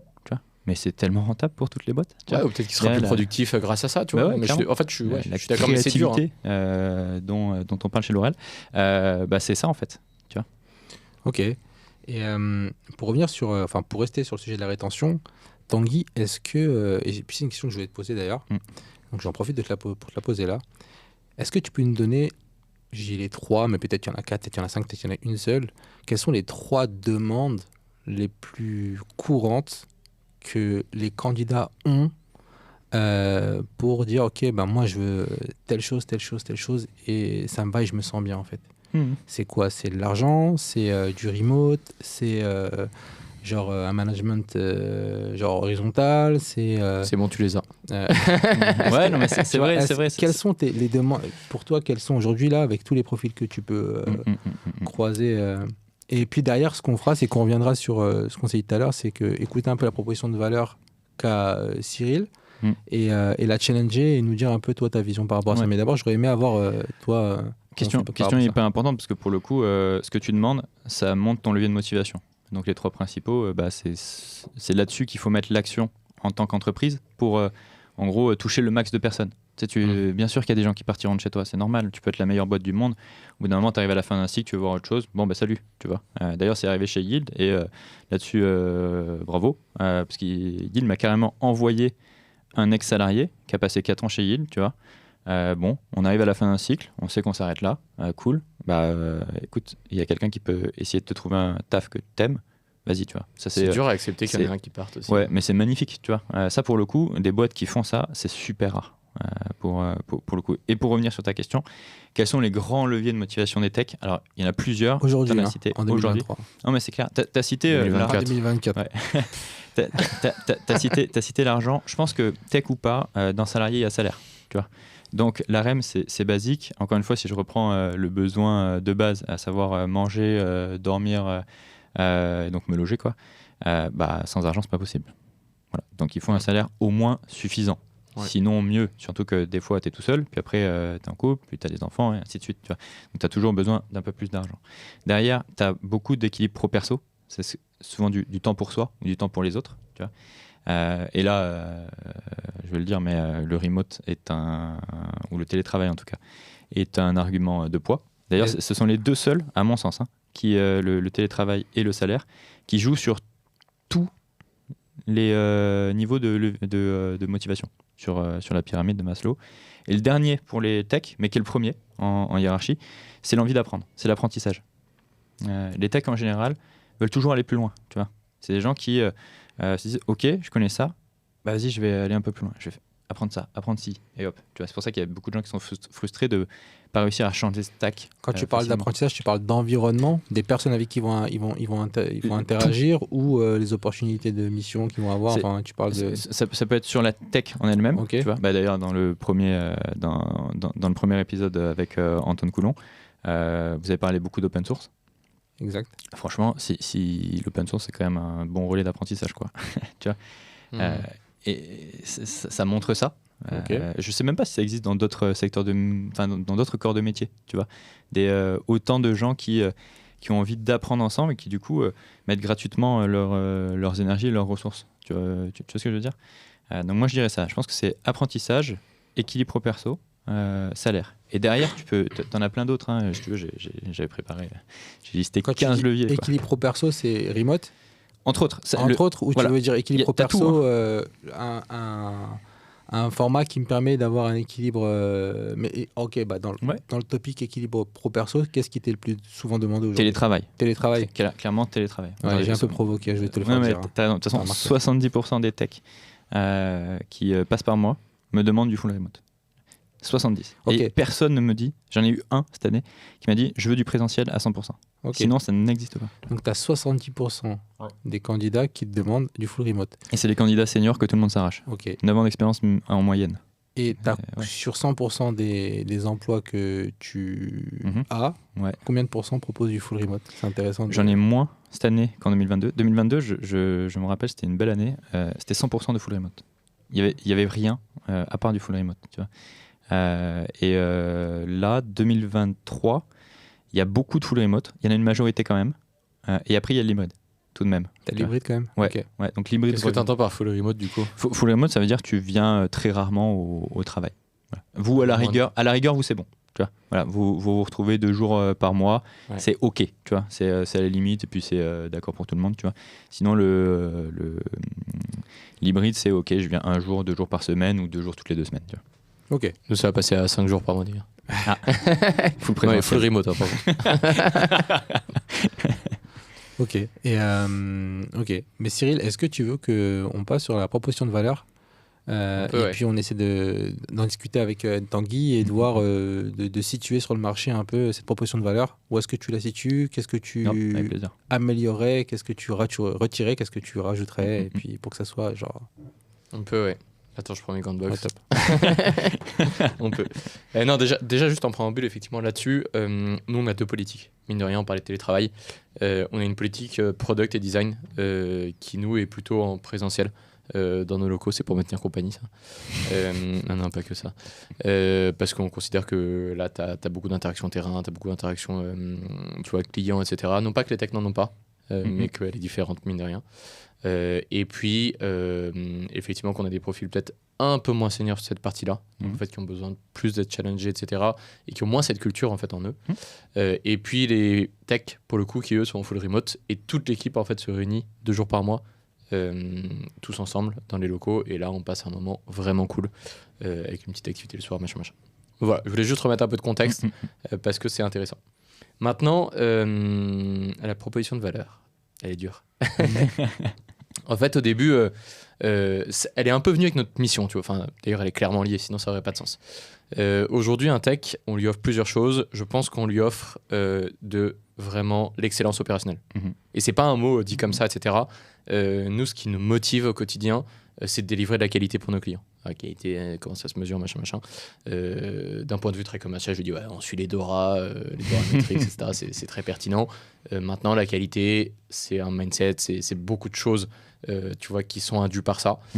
Donc, l'excellence opérationnelle. Deuxième aspect, je pense qu'il faut que, effectivement, la personne, tu vois, ait vraiment une vraie sensibilité à la mission de la boîte et qu'elle veuille s'investir dans la boîte. Donc, on lui donne en fait cette liberté, tu vois, de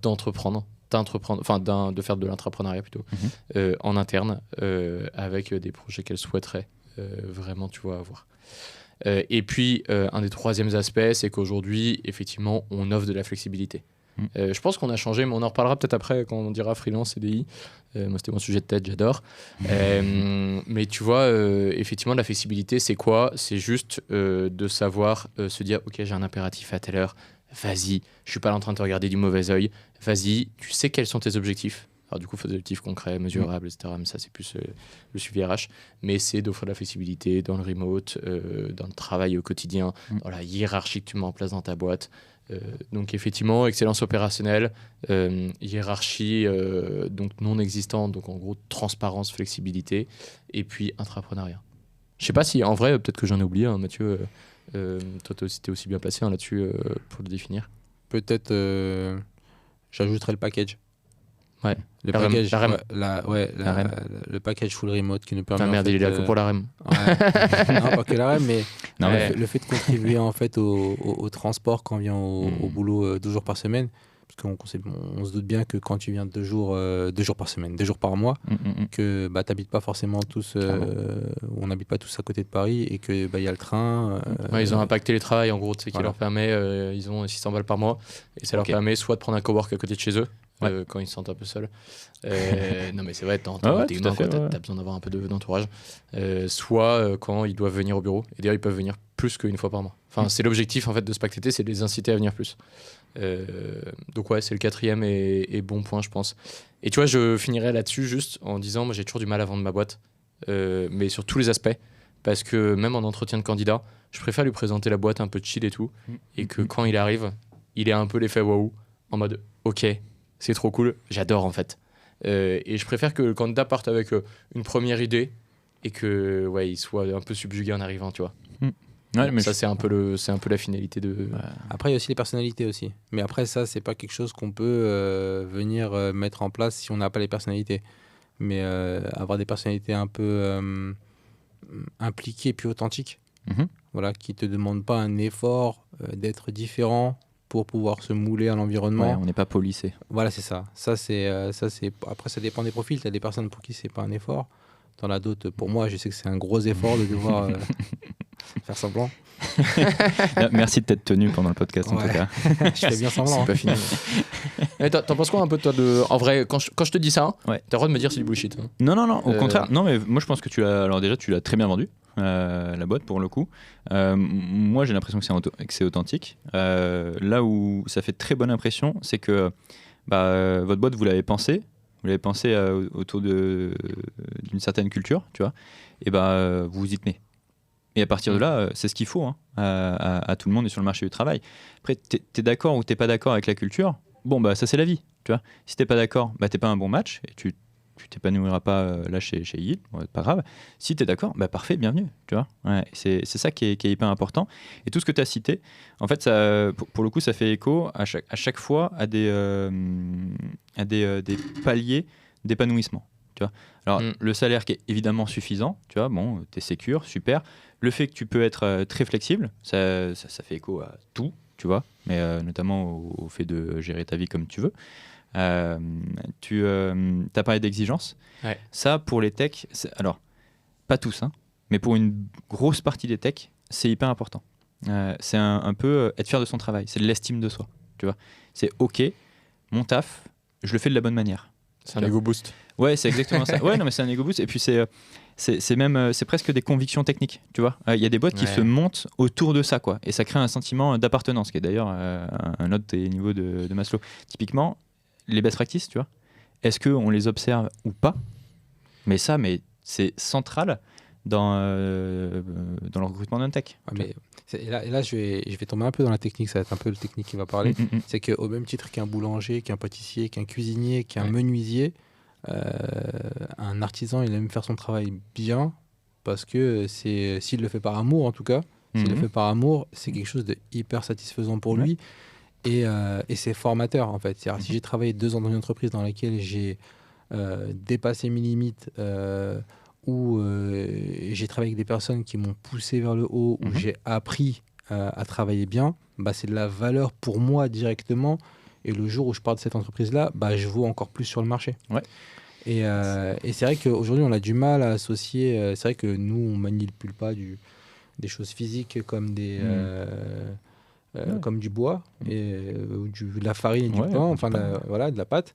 On a du mal à associer en fait notre métier à un métier d'artisan, en tout cas pour les personnes extérieures au métier très souvent. Je dirais pas les managers, mais certains. Mais c'est tout à fait la même chose en fait. Ouais. Tout à fait la même chose. Donc c'est vrai que c'est essentiel. Cette partie-là en tout cas est essentielle. Moi, l'excellence, en vrai, enfin, désolé, mais j'y crois à fond. Enfin, j'y crois à fond, l'acharnement dans le travail, le fait de se dire, ok, moi j'ai tel objectif, je veux l'atteindre. Je veux l'atteindre parce que déjà la boîte me l'impose. En fait, j'ai pas le choix, tu vois, que d'être à la hauteur. Mais en fait, on se porte tous, je pense. Enfin, genre, dès que tu vois, il y a quelque chose qui est moins bien fait, bah, on se le dit, on progresse ensemble et on avance. Et je pense que ça doit être un peu la culture qui doit prédominer. Mais tu m'as pas assez challengé, vas-y. Là. Non, mais après, c'est clairement Non, mais ça. là, mais moi tu vois, j'attends. ce que vous C'est dites, la guerre ou ce que vous dites sur l'exigence, tu vois, en fait, ça veut dire, nous, on prend des gens qui ont envie de devenir meilleurs, tu vois, d'aller plus loin. Ce que tu disais, je veux que ce mois-ci, je signe 150, tu vois, Ouais. parce que c'est ce que tu disais tout à l'heure. Ouais. Et finalement, et toi, tu l'as dit, bah, en fait, je deviens meilleur, j'apprends, tu vois. Encore une fois, bah, on retombe dessus. Hein, sur Et on part pas de zéro non plus. En vrai. L'apprentissage. Non. C'est Mais- vrai qu'on part quand même de dev senior, tu vois, on se dit, bon, on a quand même un minimum, parce que sinon on mettra trop de temps, tu vois. Ouais, mais après, ces devs seniors, tu leur apportes ce qu'ils veulent. Tu vois d'un côté, donc je pense que finalement, toi, votre promesse, c'est un truc assez haut. Ça veut dire, tu viens chez nous, tu vas devenir meilleur. Tu vois, ce qui est vachement rare quand même, parce que on sort souvent d'un job parce qu'on stagne à un moment ou à un autre. Donc vous promettez un certain accomplissement, tu vois, sommet de la pyramide d'ailleurs. Et derrière, bah, ça veut dire que en dessous, faut être un minimum solide. Et ça, c'est super. Franchement, c'est mieux que beaucoup d'entreprises, tu vois, où des fois, bah, tu as toujours un petit truc où, tu sais pas, il y a un petit défaut. Tu vois. C'est ça. Et il faut être meilleur que les autres aujourd'hui, c'est tout. Mais je vais rebondir juste sur ce qu'a dit Cyril, c'est que je pense même pas que ça prend plus de temps si tu prends pas des profils très expérimentés. Je pense que tu ne peux jamais l'atteindre. Ça se peut que tu n'atteignes jamais le niveau que tu veuilles. Parce que c'est Probable. ouais, c'est là où il y a aussi ce piège-là, c'est d'avoir un certain c'est équilibre entre les profils très seniors ou expérimentés. Je vais pas dire senior parce que tu peux avoir 20 fois une année, mais je dirais plutôt très expérimenté, dans le sens où tu peux être on a des développeurs chez Yield qui ont genre 23 ans, 24 ans, Ils sont chauds. ils sont très chauds. Et on en a qui très ont chauds. 23, 24 ans Ouais. d'expérience. Ouais. Non, mais c'est vrai. En vrai, c'est quand même assez marrant. Ouais, c'est vrai, en vrai. c'est ouf. Et les mecs, ils viennent quand même. Ouais. Et tu te dis, mais ok. Enfin, nous, ça nous est arrivé de dire, mais on l'a tiré lui. Ouais. Tu sais, j'avais même appelé, Ouais. et il nous le ressort encore. Je l'avais appelé au moment où j'ai vu la candidature. J'ai fait, mais tu t'es trompé, non? Enfin, tu veux pas venir chez nous? Ouais. Si, je veux venir chez vous en fait. C'est quand même ouf, tu vois. Ouais. Tu te dis, ok, j'attire pas Ouais. que ceux qui ont l'ambition d'être seniors, j'attire ceux aussi qui le sont déjà, Ouais. qui ont toujours l'ambition de progresser, Ouais. mais qui ont aussi l'ambition de transmettre. Ouais. Et in fine, c'est ça qui crée un peu le cercle. Et c'est ça qui est hyper important, c'est que, pour rebondir sur ce que tu disais Mathieu, c'est qu'au bout d'un moment, tu atteins un niveau d'expertise, alors soit tu continues parce que tu te rends compte qu'il y a des trucs que tu maîtrises pas quand même, tu vois, soit tu dis ok c'est suffisant et tu te réinventes un petit peu. Et tu atteins un niveau d'expertise, qu'est-ce que je vais faire? Je vais le transmettre, tiens, bim, et ainsi de suite, tu vois. Et c'est là-dessus que derrière, faut être intelligent au niveau managérial, pour dire ok, cette personne, maintenant, elle est trop bien chez moi, franchement, je veux la garder. Elle a envie de transmettre, qu'est-ce que je vais faire? Je vais prendre des juniors. Tiens, hop. C'est la prochaine step en vrai. Enfin, j'en suis sûr que nous, ça va nous. Tu vois, on est plus une quinzaine. Aujourd'hui, on va avoir besoin aussi, même pour la marge, pour machin, etc. À un moment, tu vois, d'aller chercher des profils plus intermédiaires et juniors. Ouais. Et Mais tout le monde va en avoir besoin en vrai. Ouais, et ça, c'est une boîte qui est. Alors, ceci n'est pas sponsorisé. Mais c'est une boîte qui a envie de se construire, en fait. Tu vois, et qui a envie de se construire pour de bon et pas juste pour faire X% de marge, revendre la boîte et se tailler. Tu vois. Et c'est très bien, hein, franchement, bravo à tous ceux qui le font parce que c'est beaucoup de travail. Après, ça dépend de ton objectif du début. Voilà, c'est ça. Plus ça. C'est exactement ça. Tu vois. Ouais. Donc, D'accord. donc oui, donc pour moi, et encore une fois, ça n'est pas sponsorisé, je pense que Yield, c'est pour ça que j'envoie des candidats, hein, ils n'ont pas été embauchés encore. C'est une boîte qui a plus d'arguments que beaucoup sur le marché aujourd'hui. Ok. C'est le petit moment clickbait. On va parler CDI, on va parler freelancing, évidemment. J'ai clickbait, mais il fallait qu'on en parle à un moment donné. Ouais. Et j'ai une question. Aujourd'hui, on ne va pas opposer CDI vs freelance tout bêtement comme ça. Moi, c'est une question que je me pose et je vais te la poser directement, ou puis je te la poserai aussi à Cyril. À partir de quel moment, en fait, parce qu'on va pas opposer CDI vs freelance juste par rapport à l'argent. Ouais. Surtout, je pense que c'est beaucoup plus complexe que ça. Mais à partir de quel moment ça devient intéressant de passer en freelance pour toi, selon toi? Et à quel moment ça devient... Enfin, il est plus intéressant de rester en CDI aujourd'hui? En sachant qu'aujourd'hui, en CDI, tu peux avoir une flexibilité géographique. Ouais. Tu peux avoir une flexibilité géographique. Tu peux avoir aussi ce que j'appelle l'algorithme inversé, c'est-à-dire tu peux très bien avoir un salaire européen et puis vivre dans le, je sais pas moi, au Maroc. Tu vois, par exemple, tu peux aller dans un pays où le coût de la vie est peut-être un peu moins cher ou en province. Enfin, tu as plein d'endroits où la vie est moins chère, où tu vas dépenser moins et ça peut convenir à plusieurs personnes.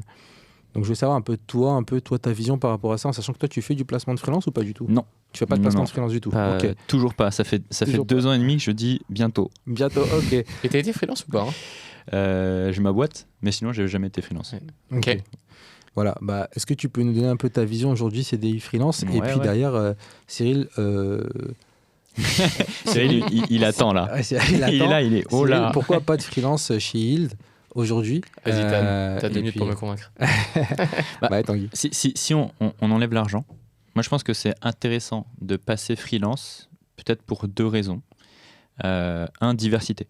Parce qu'en général, en CDI, c'est rare de pouvoir toucher à beaucoup de sujets à un rythme suffisant. Typiquement, tu as envie de t'es stimulé par prendre un sujet ou monter un produit. 6 mois après, tu changes de sujet et t'en tacles un autre. Tu vois. En CDI, c'est assez rare, on va dire. Les boîtes qui le proposent sont rares. Il y a peu de boîtes, il y a peu de startup studios, par exemple. Tu vois. Donc ça, ok. Tu vois. Ça, je le comprends et tu te dis, ok, moi je sais que je vais prendre que des missions de 6 mois. Je vais changer exprès, feu. Tu vois. Sois prêt à aller chercher les missions. Parce que c'est pas si simple que ça. Ça tombe pas toujours tout cru. Tu vois. Premier argument. Premier argument. Derrière, d'expérience pour discuter avec des techs en CDI qui passent en freelance. L'autre argument, c'est j'ai envie de me sentir libre, de ne pas être sujet au management ou autre. Tu vois. Pourquoi pas? Moi, je trouve que ça se défend. Si j'ai une opinion personnelle là-dessus, je me dis c'est un peu passer en freelance par défaut. Tu vois. Parce que tu n'as pas trouvé la boîte qui te convient vraiment. Tu dis bon, je pars tout seul. Et je me gère quoi. Par contre, là, non, c'est vrai que le rapport, j'ai été freelance, j'ai été CDI. Tout à fait. Le rapport de il n'y a pas de rapport il n'y a pas de rapport de subordination en fait entre les deux parties. Donc le rapport il est forcément différent. Donc pour des personnes, c'est vrai que même dans une entreprise dans laquelle il se sent bien, il peut être plus à l'aise dans cette configuration là. Mais c'est vrai que je ne sais pas si c'est light ou pas, mais pour rejoindre un peu l'une des dimensions que tu as citées tout à l'heure, dans les 3 dimensions, la dimension financière est une dimension qui pèse. Mais oui, mais je te laisse poursuivre. Mais ça c'est sûr. Non, mais on dit qu'on enlève l'argent. Ok. Voilà. Ok. Parce que derrière, en plus, l'argent, c'est jamais juste pour le chiffre. Enfin, au début, c'est juste pour le chiffre, tu vois. Puis après, c'est surtout qu'est-ce que tu vas faire avec cet argent, en fait.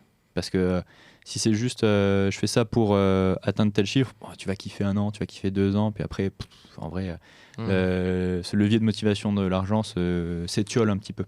Tu vois, c'est qu'est-ce que tu vas en faire différent. Donne-le-moi, tu vas voir. Non, mais c'est vrai, ça Si t'en devient as plus... trop... mais ça devient plus seul goal en fait. À un moment, Ouais. tu te rends compte que. Et en même temps, je serais jamais milliardaire grâce à ça. Enfin, donc tu vois. Non, c'est clair. En fait, je veux juste gagner un peu plus, mais à quel prix quoi. Enfin, Bref, vas-y, je te laisse vas-y, finis, je te laisse Tanguy. finir. Ouais, à la Il a rigueur envie sur de l'argent, grandir, il a envie à la de rigueur démarrer. sur l'argent, ce qui peut être sympa, c'est si tu es frustré du chiffre que tu gagnes en CDI. Tu vois. Ouais. Parce que pour telle ou telle raison, t'as pas touché le chiffre que toi tu estimes être le bon. Et donc là, on touche à de l'estime et à de la reconnaissance potentiellement. Tu vois. Différent. Mais encore une fois, à mon sens là, on se lance en réaction à quelque chose de mauvais et pas pour toucher quelque chose de bien. Tu vois. Le dernier point, il est intéressant dans le sens où si ton apport de valeur, tu estimes que ton apport de valeur dépasse ton salaire, ça peut être une raison quand même entendable.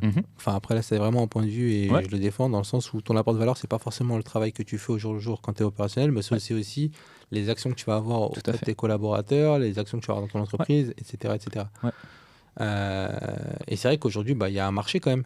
Ah ouais, les clairement. entreprises ne peuvent pas te payer 200K par mois. Non. Et c'est vrai que des fois, c'est pas parce que tu es dans une mauvaise entreprise, c'est juste que la conjoncture fait que ton profil et le marché fait qu'il y ait une incompatibilité à un moment donné sur les possibilités de bise, en fait. C'est un peu ma vision. Mais je sais pas si tu as terminé. Ouais, bien sûr. Cyril, Je suis très curieux d'entendre Cyril. d'entendre pourquoi il n'y a pas de freelance chez. Non, alors, j'ai un côté un peu, je suis très tranchant. Pour moi, la raison pour laquelle les gens partent en freelance n'est pas la bonne raison. C'est-à-dire que les gens partent avec une illusion derrière la tête, en se disant parce que j'ai vu tous les mecs sur LinkedIn qui me racontent leur vie, parce que j'ai vu le mec sur TokTok en train vraiment de discuter et de dire qu'il gagne des millions et des millions.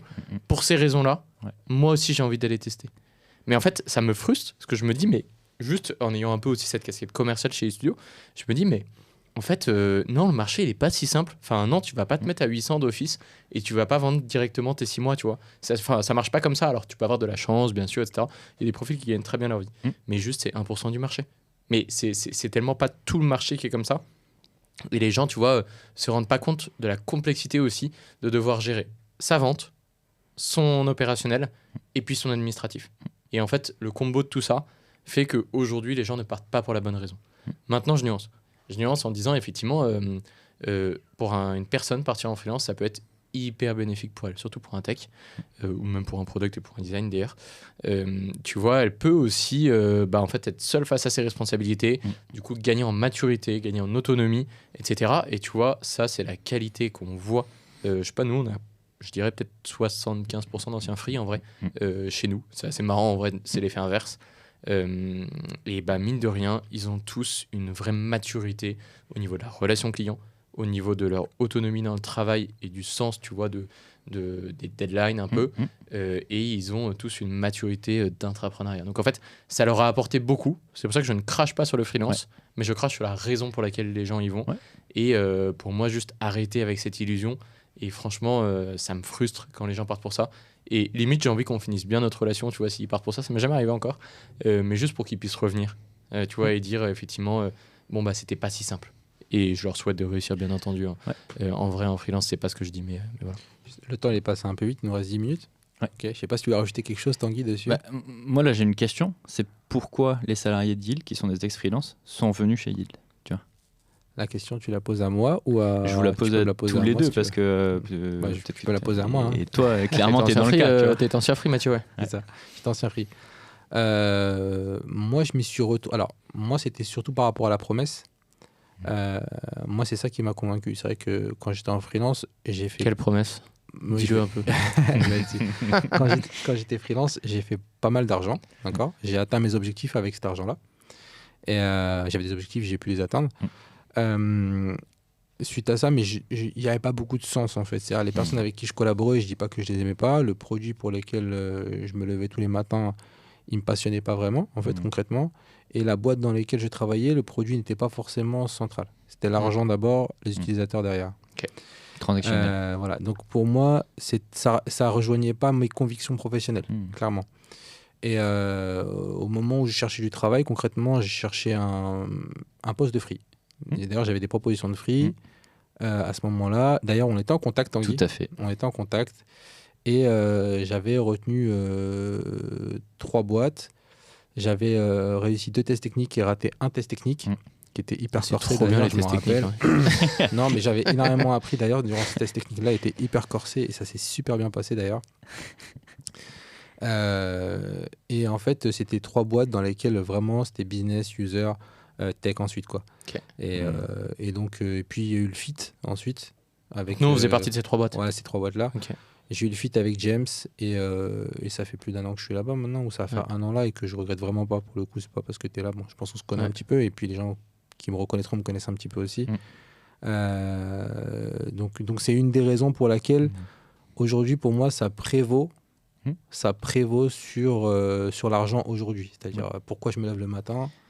Ça prévaut. Après, je suis pas mal payé, attention. Je suis pas mal payé, je suis en remote, j'ai tout plein d'avantages aussi, attention. Je me lève pas pour des clopinettes. Non, mais on est d'accord. On est d'accord. Le salaire suit. Exactement. Ouais. Mais derrière, il y a un sentiment d'appartenance, il y a plus d'accomplissement, il y a plus de sens, comme tu le dis. C'est ça, pas qu'avec les cofondateurs aussi, pas qu'avec les fondateurs, c'est aussi avec l'équipe. Ouais, c'est ça. Une boîte, c'est son équipe maintenant. Je comprends. Moi, j'étais ancien free aussi. Donc ça m'intéresse de dire pourquoi je suis venu travailler chez Yield. D'ailleurs, on dit Yield Studio. Non, j'étais ancien free en vrai, mine de rien, parce qu'au moment où on a un peu lancé la boîte avec James, mine de rien, on bossait un peu en freelance. Donc ça qui est intéressant, c'est comme ça que la boîte s'est montée. En fait, ce qui nous a toujours fait kiffer, même si on a une posture un peu différente de posture de founder, c'est pas une boîte qu'on veut revendre en gros. C'est pas une boîte qu'on a fait pour de l'argent, c'est la boîte dans laquelle on voulait bosser. Et ça change tout. Parce que vraiment, dès le début, tu montes une boîte dans laquelle toi-même, tu as envie d'aller bosser tous les matins. Et en fait, alors du coup, in fine, c'est plus que toi, c'est David, c'est Mathieu, c'est Thibaut, c'est Arthur, c'est machin. Donc en fait, tu rajoutes des prénoms, mais en fait, tu construis la boîte dans laquelle tout le monde veut bosser. Et ça, pour moi, ça change tout. Et si tu veux bosser à un endroit, c'est que tu participes à l'émission, c'est que tu es pas trop mal payé, etc. D'autres choses, on l'a déjà évoqué. Mais voilà, c'est un peu le mot final, en mode, moi aussi aujourd'hui, je suis content d'aller au boulot tous les matins en souriant, tu vois. Et le jour où il y en a un qui vient plus en souriant au boulot, j'ai envie de te dire, c'est un peu mon rôle aussi de lui dire, mec, t'as pas l'air de kiffer.